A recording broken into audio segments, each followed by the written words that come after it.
Hello everyone! The New Year holidays are already over, but I still wanted to congratulate all my viewers with some kind of musical gift. However, since the main focus of this channel is everything related to microcontrollers, it was time to microcontrollize a musical instrument.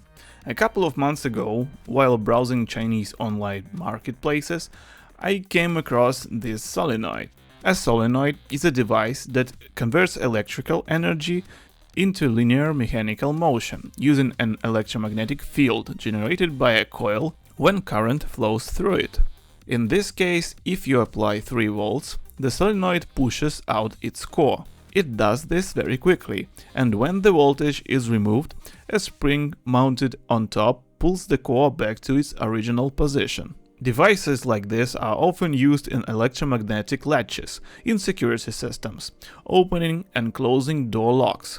So I bought a few of them and put them aside for later. An interesting striker, I thought, and that's when a musical idea came to mind. At first I thought I could use it to strike the tines of an instrument like a kalimba. After experimenting for a couple of days with different mounting methods, I realized the sound extraction from this type of instrument doesn't work by striking it. For a note to sound good, you don't hit the metal plate. Instead, you need a specific plucking motion, similar to what a human finger does, to properly produce the sound. Eventually, I understood that I wouldn't manage to come up with a good solution before the new year, so I switched to another instrument. A glockenspiel. This is a true percussion instrument, and its keys are metallic and resonant, so when the solenoid core strikes them, the sound should be produced exactly as intended. Once I realized that this sound producing principle would most likely work, I designed a detachable frame and adjustable solenoid holders with screw-based position adjustment. The glockenspiel has 32 keys in total, and they fully replicate a piano keyboard layout. Black keys on top, white keys on the bottom.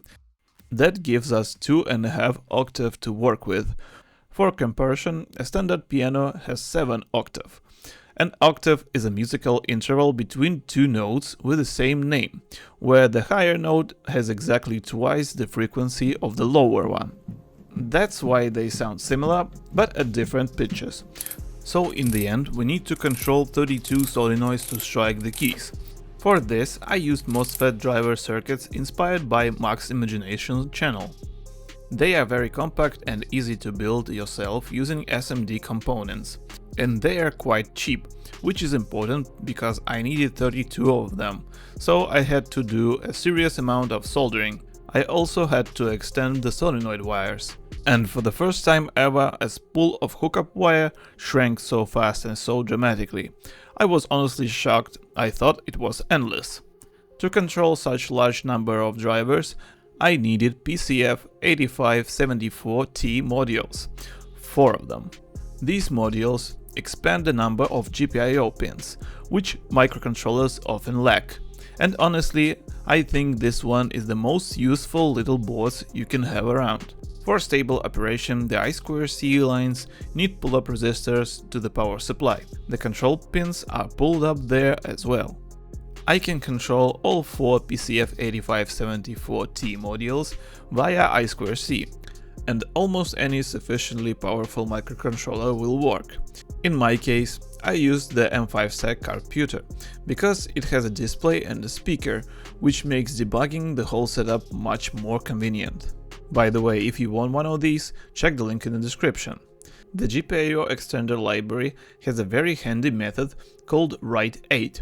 Using it, I can change the state of 8 notes at once by sending a single command over the I2C bus. Next, we need a melody to play. A glockenspiel melody can be represented as strikes on the specific notes and the time intervals between them. To make the melody library as flexible as possible, I based everything on converting MIDI format into a sequence of notes, chords, and intervals. Python is perfect for this task, thanks to its huge number of MIDI-related libraries. Together with AI, I vibe-coded a converter that turns MIDI files into the notes and intervals I need. And after a bit of tweaking, here's the first time everything worked exactly as planned.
So that's the project I ended up with.